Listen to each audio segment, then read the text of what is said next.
persons, including a 10-year-old child, were gunned down between 12:45 p.m. yesterday afternoon and 3 this morning in central Kingston. Here is Colleen May with more on this story. 3 people have been shot and killed in central Kingston in the past 24 hours, including 10-year-old Jazaria Terrell. Police reports are that in the first incident at approximately 12:45 p.m. yesterday, 40-year-old Alton Reed was shot by unknown assailants in the community. Reed is from Rosemary Lane in central Kingston. The second incident occurred at about 7:30 yesterday evening. In that incident, a 31-year-old shoemaker, Akeem Cunningham, was killed on Rum Lane. At approximately 3 o'clock this morning, 10-year-old Jazaria Terrell, a student of Fleet Street in Kingston, was killed by unknown assailants at her home. Reports from the Central Police are that about 2:50 a.m., Jazaria and her relatives were asleep at home when a relative reportedly smelt gasoline and heard strange sounds on the roof. I actually hear a buckle break, and when I get up, out of curiosity, come here and say, this time of the morning, when I get up, I realize I smell gas. So I say, look like this was a buckle bomb them I go make. So I hear my brother right beside me there, so him pull him door and come outside. But me say, I not come outside because I know where I go on, because I know there's a war in the community.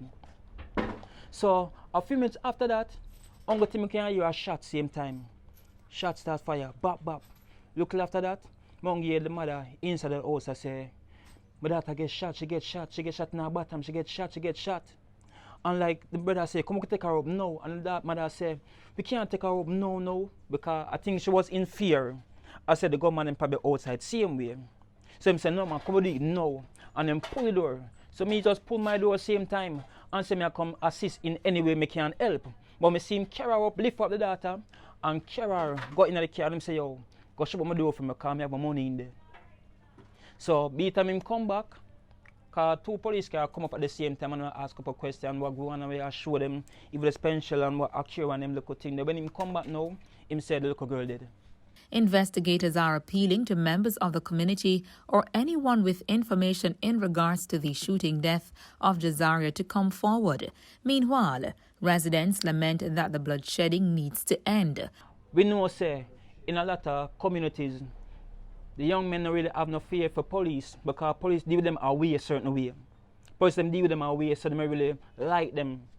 But the fact is now, if I think there could be a relationship between the young men, family, I think it would be more better, help. So look on this now. If something happened last night that's claimed the life of someone by gunshot, and you are telling me, say, no police could have actually assist in the area for say they might keep watch. Nobody. And for this come happen again, just a few minutes after. In a sense, so we're the president of the police, we're supposed to in the community or watch. So the fact is now, you can say, people are going to look on this and say, we are the police, because if every day I say police don't panic kind of so in the jeep. Want me to know, this happened 7 o'clock last night, and this come happen now 3 o'clock in the morning, where them did there. And the fact is, we know, say, police know everything about in the communities. We know, say, some might be a retaliation, so they might go set up some patrol, one pan the road, because they know, say, it's a gang feud. Police know it's a gang feud. So the fact is, no, there's no relationship with the community, with the police them also. If there was a relationship, they would assist. One woman said that residents are afraid of walking on the streets due to the intense gun violence happening in the area. Yeah, man, come upset, man. I cry last night when I able to look at baby girl, you know. I cry last night. I'm nearly 3 somebody dead. In space of hours, 3 somebody dead. Before daylight show, 3 somebody dead. And the amount of gunshot of fire. Come on, man, we need to do better, man. We need to do better. We need to come out and speak up and talk up. And let the peace reign in our community. Can't manage this, man. I can't manage this anymore. I'm stressed out. I have son, I have nephew, I have cousin, I have friend. Everyone I do to street them, I have friend pan. We all the community stay. If you drop a $5,000 on the road and you miss it, you can't go and come back and see it on the road. Yeah, come back and find it because the place dead, people afraid for walk. Because if you even lost a father, you even lost a brother, you even lost your mother, take up the gun and go back go shoot. You not bring back your mother and your father. You not bring back, man. Let us come in a peace, man. Let us build back a community, man. Let us get back with church. We run, we being, we party, we bingo, we football, and them look something them, man. We can't just go in and kill, so it hurt me. Me not tell you like it really hurt. Another woman who did not wish to show her face on camera explained that the children in the community are unable to enjoy the holiday season due to the violence. Fear for our life and children as well, because this community wasn't like that. And before, war used to go on, we never used to be so afraid. But now, this one, it got out of proportion, so them not leaving no other choice. And I tell you, we got a bed of a bolt up door and all of these things that we never used to do. We can't sit in the yard anymore. We can't do nothing at all. Even the kids, them are go shop, we have fear for them and all of these things. We need to come back together as a community people and just live as one. We need to do that. We need the peace. Holiday gone the other day and the kids them don't even get to enjoy themselves. And that is not fair. The kids them not really know, them don't even have a clue what is going on. The poor little baby don't lose her life this month. She don't even know she did. Because she was in her sleep. It shaped the community, especially to the kids them, they are traumatized. Knowing that you hear all the mother crying this morning, crying out for her child this morning. Who, as parents, don't feel the pain for that mother? Trust me, them don't have no remorse. But I'm telling you, man, it shook up the community, man, from last night till now. She also explained that police are not doing enough to protect the residents. The police, them again on the other hand, this minute them hear them running off of the street, and as them running off of the street, them gone to them bed over Central. They're not doing nothing. When them done, them come and them pinpoint who them for lock up and who them for beat and who them don't know nothing. They're supposed to be on the road with us. Them say them come for serve and protect. Them come for run off of the road and go over go sleep. And then the youth them come fire shot. One time back in the days, we could say the football cast the war, a man a kick a man, and you know the flare up start. But this one now, you don't know what is happening, you don't know where it's coming from. We don't know, and all of who in the fiction right now, everybody was friend. We just need the community to come back as one. We can have a nice time, the kids them can ride on the road, on them like a bicycle, and the little boy them can play them football again. Sometime at 1 o'clock in the afternoon, there's nobody on the road. The shopkeeper them complaining, the bartenders are complaining. Some of the people them cannot get to go to work because they fear for their lives as well. So we need it to stop, please. We are pleading to all you guys. Please, stop. A baby gets shot on the same road a couple months ago and it did not stop. So I don't think this one will make anything better. But we only hope and praying for the best. We all need to come out as a community people and pray for our community.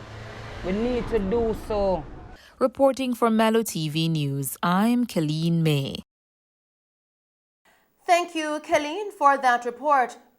Cabinet Minister Senator Matthew Samuda and opposition caretaker for Central Kingston, the PNP's Imani Duncan Price, clashed on Twitter today following the killing of 3 persons in Central Kingston within a 24-hour period. In a tweet, Duncan Price called on Prime Minister Andrew Holness to intervene to stem the gang violence in Central Kingston. The PNP caretaker mentioned the Prime Minister and wrote, quote, "Please intervene to stop this spike in mayhem and murders led by gangs," end quote. In an earlier tweet, Mrs. Duncan Price demanded that National Security Minister Dr. Horace Chang issue a speedy response to the murders in Central Kingston. Minister Samuda responded and noted that the government is using what he described as all the tools within the kit to address violent crime and make communities safer. Samuda wrote, quote, "R.I.P. Gazaria, no child deserves this, no family deserves this," end quote. Samuda, who's minister without portfolio in the National Security Ministry, also accused Mrs. Duncan Price of having some nerve and slammed the opposition PNP for discontinuing a state of public emergency, which Prime Minister Holness had recently declared in Kingston Central following a recommendation by the security forces. The cabinet minister then issued a rallying cry for communities to be taken back from criminals. He accused some stakeholders of hypocrisy in their approach to measures intended to reduce violent crime.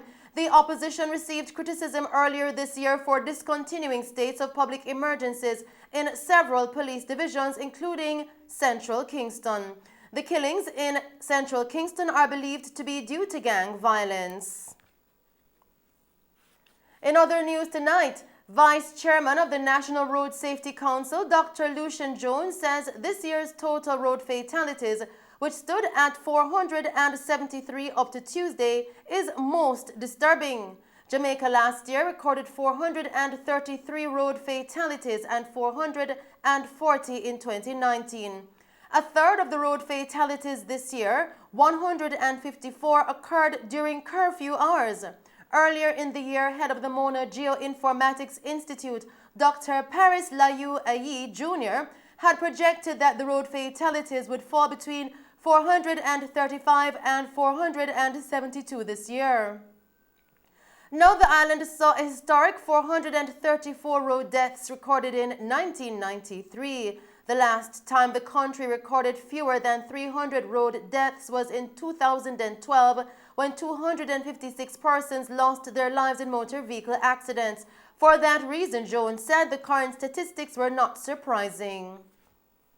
Continuing with the news tonight, senior investigators from the St. Andrews South Division have made a major breakthrough in the theft of approximately $8 million worth of liquor from the Red Stripe Brewery on Spanish Town Road in St. Andrew on Sunday.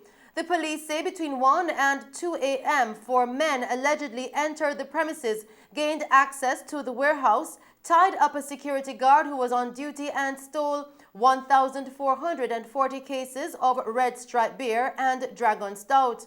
On Monday, the police seized a blue and yellow Freightliner truck, one of 2 vehicles reportedly involved in the robbery. The truck was seized along Metcalf Road in Kingston. The police say further operations led to 100 crates of beer being recovered at Ebenezer Avenue, New Haven, Kingston 19, and an additional 600 cases of Red Stripe beer being recovered at Bond Street in the Kingston West Division. 1 man is now in custody. In the meantime, the St. Andrews South Police have identified 40-year-old Christopher Rose of 4th Street, Greenwich Town, as a person of interest. We go now to tonight's COVID-19 update, where the country's positivity rate stands at 32.5%, with 365 new cases and 1 additional COVID-19 fatality, increasing the total confirmed cases now to 93,591 and total fatalities to 2,470.